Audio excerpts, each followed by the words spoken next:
ሙስሊም ነው የኔ የዝች ዓለም የጀነት ስሜ አላህን ከጄ አይበላሽም ሁለት ዓለሜ። ስለ እምነት የሚያወራ ሰው እንደዚህ አይደለም የሚያወራው። መጀመሪያ ልንገር፣ አንተ በስነ ስርዓት መውራት አለብህ። ገብቶሃል አይደለም? እምነት ነው የምታሰድበው። ከተናደ ከገባ ተረጋጋ፣ እኛ እናረጋጋለን። አንድ የተጋበልና ክርስትናን ተሳደብክ ማለት ኦኬ፣ መጠየቅ ትችላለህ፣ መከራከር ትችላለህ፣ ማውራት ትችላለህ በስነ ስርዓት በዲሲፕሊን እምነት አንተ አሁን ህግጋት የላችሁም ማለት አንተ ምን ታውቃለህ? አንተ አሁን ስለ ድጓ ስለምን ስለ ቤተክርስቲያን መጽሐፍ ቅዱስ ላይ አዲስ ኪዳን ላይ ያሳይ። ኢየሱስ አድርጎታል። አንተ የምታደርገውን ኢየሱስ ያደረገበትን አሳይ። ኢየሱስ ታቦት ተሸክሟል። ኢየሱስ ያደረገውን በምን መልኩ እንደሚደረግ ኢየሱስ አሁን ታቦት ይዞ ታቦት ባለ ታቦት የምትለውን የምታወራውን ነገር አቁምና ማለት ነው። እየሰማሁ ነበረታችሁኝ ማለት ነው። ኢየሱስ ያደረገውን ነገር ተቀምሮ በአባቶች በእምነቱ መሪዎች በሊቃውንት ተጽፎ ተቀምጦ የቤተ ስርዓት የቤተ ክርስቲያን የራሷ ህግና ስርዓት አለ። መጽሐፍ ቅዱስ ብቻ አይደለም የክርስትና መመሪያ። አንተ ዝም ብለህ ከመጽሐፍ ቅዱስ እኔ ካልኩት ከሌላ ቦታ አያመጡም አላልኩም። እኔ ከመጽሐፍ ቅዱስ አያመጡም። ታዲያ ኢየሱስ ካደረገውን ኢየሱስ አድርጎታል ብለህ ብትጠይቃቸው አያሳዩህም አልኩኝ እንጂ እኔ ምን አልኩኝ? ከራሳቸው መጽሐፍ ቅዱስ እኮ መጽሐፍ ነው። መጽሐፍ ቅዱስ እኮ መጽሐፍ ነው። መጽሐፍ ቅዱስን የሚደግፉ በርካታ መጽሐፍቶች አሉ። ልክ እንደ መጽሐፍ ቅዱስ ማለት መጽሐፍ ቅዱስ መጽሐፍ ነው አንድ ራሱን የቻለ ሌሎች መጽሐፎች አሉ። የህግና የድጓ መጽሐፍት ቤተክርስቲያን ኢየሱስ አላደረገውም ነው የሚሉኝ። አሁን እርስዎ ያሉት ምንድን ነው? ታቦትን ይዘን ስንዞር ኢየሱስ አድርጎት አይደለም ነው የሚሉኝ። ኢየሱስ ሲያደርግ አላየነውም ነው የሚሉት አይደል? አንተ አሁን ሲጀመር ኢየሱስ ያደረገውን ነገር አንተ የምትጠይቀው ለምሳሌ አንተ ኢየሱስ ሙስሊም ነው ብለህ ነው የምታምነው ሲጀመር ማለት ነው። አንተ ኢየሱስ ያደረገውን ያደርገው አሁን ተናት የገባበትን ነው። አሁን ኢየሱስ ታቦት ይዞ ሲዞር አይተዋል።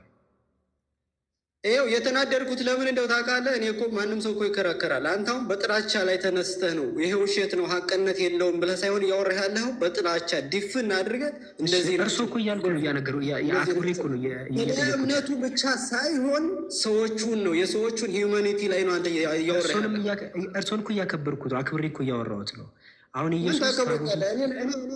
1% ነኝ። ብታከብረ ባታከብረ ስለ እኔ ግድ የለኝም። አንተ ማክበር ያለብህ እምነትን ለማስከበር የሰዎችን እምነት መጀመሪያ ማክበር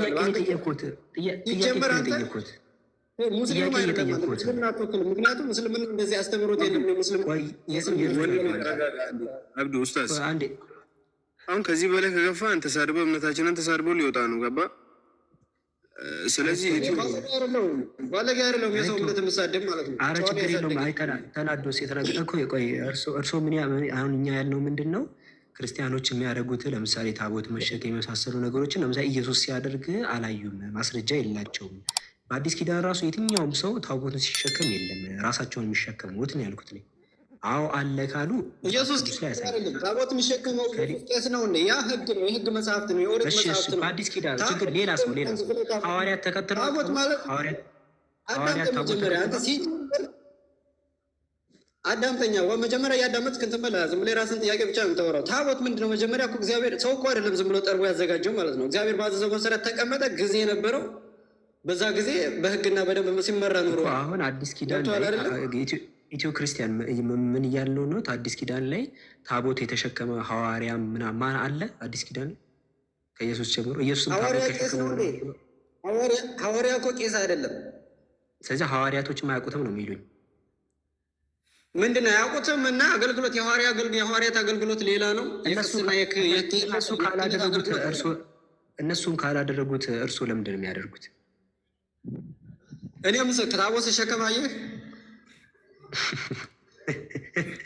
እሺ ለምን ቄሶች ምናምን ዋሬቨር የቤተክርስቲያን እምነት ለምን ታቦቱን ይዘው ይዞራሉ ታዲያ? እነሱ ለምን ያደርጋሉ እንደዛ?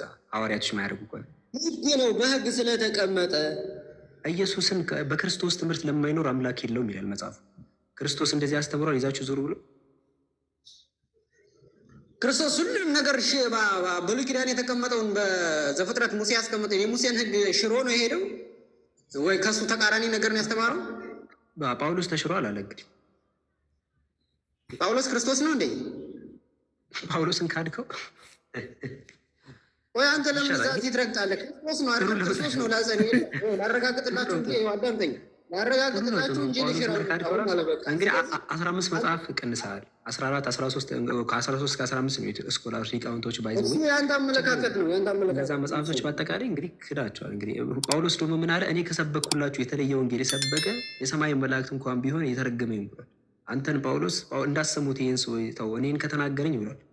ምን ትላለህ? እሺ ይህ አባባል ምንድን ነው? አንተ ይህን አባባል ጳውሎስ ምን አገባው አልከኝ? የራስህ አነጋገር ነው። ክርስቶስ የክርስቶስን ስርዓት አልተከተላችሁም ማለት ነው። ክርስቶስ ክርስቶስ በብሉይ ኪዳን የተቀመጠን የብሉይ ኪዳን ሕግጋት ልሽር አልመጣሁም ላረጋግጥላችሁ እንጂ አለ። አሁን አንተ በኦርቶዶክስ ማቴዎስ ወንጌል ጥቅሱንም ልጨምሩት ልንገሩት። ማቴዎስ ወንጌል ላይ ነው ያለው። ጎበዝ ጥሩ ሀሳብ ነው ያነሱ። ማቴዎስ ወንጌል ምዕራፍ 5 ቁጥር 17 ላይ የጠቀሱት ትክክል ኖት። እኔ ሕግና ነቢያትን ለመሻር የመጣው አይምሰላችሁ ብሎ ኢየሱስ ቀጥታ ቃል በቃል እንደዚህ ተናግሯል። ትክክል የተናገሩት ሆን እያደገሱ ለእውነት ነው ቆሙ። ይቀጥል። ጳውሎስ ደግሞ ሕግ ተሽሯል፣ ግድግዳውን ሕግ አፍርሶታል ብሏል። ጳውሎስ ምን በሚል እስኪ ንገረኝ እስኪ ሕግ ተሽሯል አለም ጳውሎስ? የትኛውን ሕግ ነው ተሽሯል የሚለው? እሺ ንገረኝ እስኪ አንብበው እና እንዴ የሙሴን ሕግ ነው ሌላ ሕግ አለ እንዴ ታዲያ? የሙሴን ሕግ ምኑን? የጳውሎስን መጀመሪያ አንተ ኮንቴክስቱን ያስተማረበትን ወንጌል በሚያስተምርበት ሰዓት የንግግሩን ኮንቴክስት መውሰድ አለበት እንጂ ክርስቶስ ምናልባት አንድ መጥፎ የብሉይ ኪዳን ሁሉን ሕጎች ትቀበላቸዋለህ? ኢትዮ ክርስቲያን እንደዛ ካልተሻረ ጥሩ ነው እንደዚህ ማለት ባይዘው ምን ብሉይ ኪዳን እኮ አሁን አምነን እየተከተልን ነው። ብሉይ ኪዳንና አዲስ ኪዳን እኮ በስም ነው የሚለያየው። መጽሐፉ አንድ ነው። እናንተ ዝሙት ከፈጸሙት ወግራችሁ ትገድላላችሁ ክርስቲያኖች። መጽሐፉ ይገደል ይላል። ያለ መግደላችን የእኛ ድክመት ነው። በቃ በጣም ጥሩ በጣም ጥሩ። እሺ የገደለ ይገደል ይላል። ትከተላላችሁ ይህንን አይደል? ሰው ቢመታ ፈጽሞ ይገደል ይላል። በቃ ዛሬ ላይ ያሉ ክርስቲያኖች ደግሞ በጣም ጥሩ። አንተ አሁን ትክክለኛው የቀረብክ ትክክለኛው ዛሬ ላይ ያሉ ክርስቲያኖች ደግሞ አሁን ማነብልህን ጥቅስ ይከተላሉ። ጳውሎስ ያለው ነው ሮሜ ምዕራፍ 6 ቁጥር 14 ላይ አንተ ትክክል ነህ። ቀድሜ ያልነገርኩህ ወደ ጥቅሱ ለምንድን ነው? ልክ ነህ። በቃ እኛም በዚህ ሰዓት ላይ የቀድመው ግን የክርስትና ዛሬ ላይ የምታምነው የክርስትና እምነት ግን የተለየ ነው። የጳውሎሳዊ ነው የሚከተሉት። ሮሜ ምዕራፍ 6 ቁጥር 14 ላይ ምን አለ? ኃጢአት አይገዛችሁም እና አለ ከጸጋ በታች እንጂ ከሕግ በታች አይደላችሁም። ከጸጋ በታችና ከሕግ በታች አይደላችሁም ሲል የሕግን ግድግዳ ጳውሎስ ምን አድርጎ አፍርሶታል አለ? ኢየሱስ ምን አድርጎ አፍርሶታል አለ? አሽሮታል። ከሕግ በታች የነበረውን አድኖናል ብሎ ተናግሯል። ገላትያ 3:13 ላይ ማለት ነው። የገላትያ መጽሐፍ ምዕራፍ 3 ቁጥር 13 ላይ ገላትያ 3:13 ላይ ማየት ትችላለህ። ለምሳሌ ምን አለ መሰለህ? በእንጨት ላይ የሚሰቀል ሁሉ የተረገመ ነው ተብሎ ተጽፏልና አለ። ክርስቶስ አለ ምን አለ? ክርስቶስ ስለ እኛ እርግማኑ ሆኖ ከሕግ እርግማን ዋጀን አለ። ከሕግ አዳነን አለ። ገብቶሃል? ሕግጋት አሁን በዚህ ሰዓት ላይ ሕግጋት የለም። አሁን የፈለግከውን የምትበላው በጳውሎስ ኤፌሶን ምዕራፍ 2 ቁጥር 15 ማየት ትችላለህ።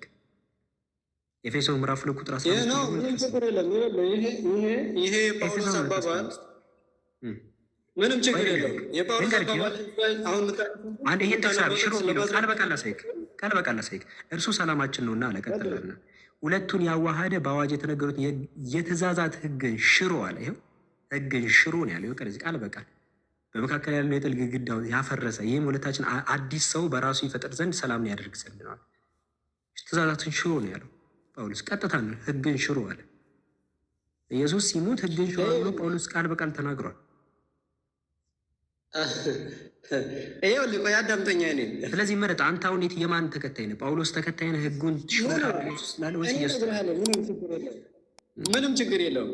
አሁን የጳውሎስ ንግግር ይሄ የጳውሎስ አስተምሮት ምንድን ነው? ይሄ የጳውሎስ አስተምሮት የትኛውን ሕግ ነው ተሽሯን እያለ እየነገረ ያለ?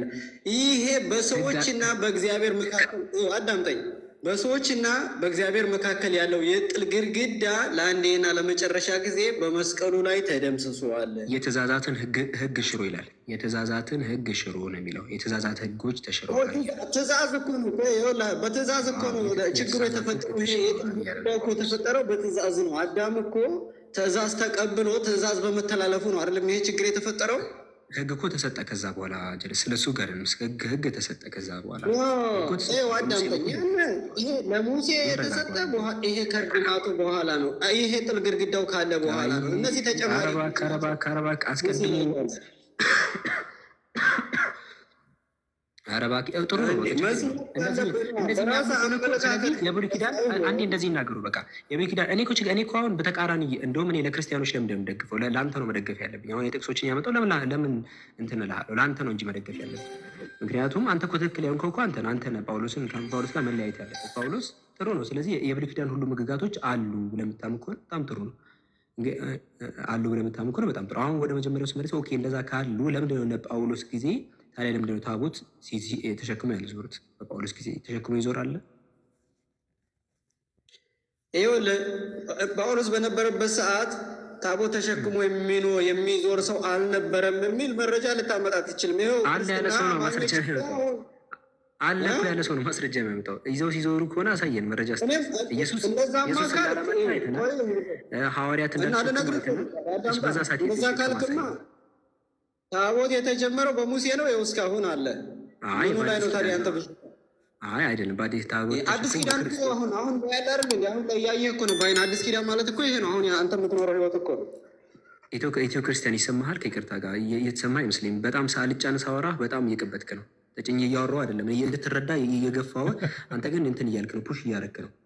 አሁን ቅድም ፋይሉን መዝጋት እንችል ነበር። አዲስ ኪዳን ማለት አንተ እየኖርከ ያለ ነው። ኢየሱስ አድርጎታል ወይስ አላደረገውም? ከይቅርታ ጋር ኢትዮ ክርስቲያን ታቦት ተሸክሟል ኢየሱስ? ኢየሱስ እኮ እግዚአብሔር ነው እንጂ ሰው ማለት ቄስ አይደለም። ሰው አይደለም። ታቦት ለምን ይሸከም? ኢየሱስ ሰው አይደለም። ኢየሱስ አምላክ ነው። ታቦት መሸከም አይገባም። ሰው አይደለም ኢየሱስ። ሰው አይደለም። አምላክ ነው እሱ። ሰው አይደለም ኢየሱስ። አምላክ ነው። የሰው ስጋ የለበሰ አምላክ። ሰው አይደለም ነው አይደል? ምንድን ነው ሰው አይደለም ማለት? ሰው አይደለም። እስቲ ሰው አይደለም ብለህ መናገር ትችላለህ? ኢየሱስ ሰው አይደለም። የአንተ አይነት ኦርዲናሪ ሰው አይደለም እኮ። ሰው አይደለም ወይ ነው ጥያቄ። አምላክ ነው እያልኩህ እኮ ነው። ሰው ነው ወይስ አይደለም? ኧረ በፈጣሪ አምላክ ነው። ሰው ነው ወይስ አይደለም? አዎ ሰው ነው በለኝ ወይ ሰው አይደለም በለኝ። ሰው ስትል እንዳንተ ኦርዲናሪ ሰው አይደለም እያልኩ ነው። እኔን ተወኝ። ሰው ነው ወይስ አይደለም? የሰው ልጅ እንደበቀ ሰው ነው። ትክክለኛ የሰው ልጅ ነው ወይስ የተቀያየረ የሰው ልጅ ነው ወይስ ትክክለኛ የሰው ልጅ ነው? የሰውን ስጋ ለብሶ ክብሩን ጥሎ በባርነት የተገለጸ አምላክ ሰው ነው። ያንተን የፈጠረ አምላክ ቃል በቃል ንገረኝ። ሰው ነው ወይስ አይደለም? እንደዚህ ሰው ነው አይደለም? ሰው አይደለም። አምላክ ነው። ሰው አይደለም ወይ? አረ በፈጣሪ ሰው አይደለም ወይ? ሰው አይደለም። የትኛው ሰው ነው አንተ የፈለከው? የትኛው ሰው ነው? ስንት ሰው ነው ያላችሁ? የትኛው ሰው ነው የፈለከው አንተ? ሶስት ሰው ነው ያላችሁ በአምላክነት? አይ አንተ አለ ለምሳሌ ኦርዲናሪ ሰው አለ። ክርስቶስ ግን ከአንተ የተለየ ነው። አይ ሰው ነው ወይ? ሰው ልክ እንደኛ ሰው ነው? ሰው የሰው ስጋ ለብሷል። ግን የሰው ስጋ ለብሷል እኔ ሰው ነው ስትል እንደ ጃኬትን የለበሰው ወይስ ትክክለኛ ሰው ነው? እንደኛ ነው? እንደ ጃኬት ለብሶት ነው? እንደ ልብስ አድርጎ ለብሶት ነው ወይስ ትክክለኛ የሰው ልጅ ነው? አዎ የስጋ ጃኬት ሊኖር አይችልም። ዞሮ ዞሮ እንደ ጥያቄ ልመልስልህ፣ ነፍስ ነው ስጋን የሚለብሰው አይደለም? ነፍስ ነው ስጋን የሚለብሰው። ግን የእሱ ነፍስ እንደኛ ነፍስ ያለው ሰው ነው ወይ? አረ ጀለስ እንደኛ ነፍስ ያለው ሰው ነው ወይ? ልክ እንደኔ ነፍስ አለው ኢየሱስ? አዎ ያንተን ነገር ያሟላል። አንተ ከምትሰራቸው ከኃጢአቶች ውጭ ያለውን ነገር ከኃጢአት በስተቀር ሰው ነው ማለት ከከበደ አሳጥሬ ገነጣጥዬ ልጠይቅ። ኢየሱስ ነፍስ አለው?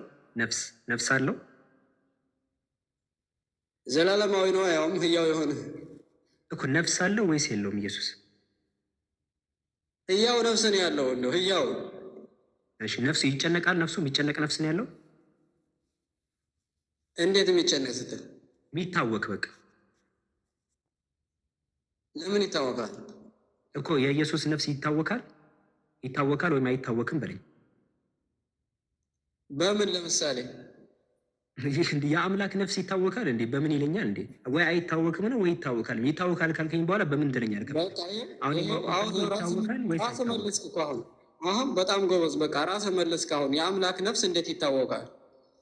አሁን እዚህ ጋር አሁን የአምላክ እኮ አይታወክም በለኛ። ታዲያ እኔ ማውቀው አንተ አሁን እያልከኝ ያለው ኢየሱስ ነፍስ አለ ወይ ስለ አዎ አልከኝ እንዴ? እሺ ይታወካል ወይ? ነፍሱ ይታወካል ወይም አይታወክም በለኝ። የእሱ ነፍስ አይታወክም ወንድሜ። በቃ ነፍሱ አይታወክም ብሎናል። ይኸው ሰምታችኋል። የዚህ ልጅ የህይወት ታሪክ እዚሁ ላይ እንትን እንበለው። እዚሁ ላይ ፋይሉ ስርዓተ መቃብሩ ተፈጽሟል። ጨርሰናል። አሁን አንዴ ካሜራ ከፍቼ ማስረጃ ሳይና እንሰነባበታለን ወይስ አንሰነባበትም? ወገኔ ይኸው ኢየሱስ ቀለል አድርገን እንመልከተው። ዮሐንስ ወንጌል ምዕራፍ 12 ቁጥር 27 ላይ አሁን ነፍሴ ታውካለች አለ ኢየሱስ። ይኸው ነፍሴ ታውካለች። አይታወክም ብሎ ነበር ጀለሳችን። ኢየሱስ ግን ነፍሴ ታውካለች አለ። ጨረስን ወይ ይባሉ ሰዎች። ጨረስን። አይታወቅም ብለ ነበረ። በቃ አይታወቅም። ሙስሊም ነው የኔ የዝች ዓለምም የጀነት ስሜ አላህን ከጄ አይበላሽም ሁለት ዓለሜ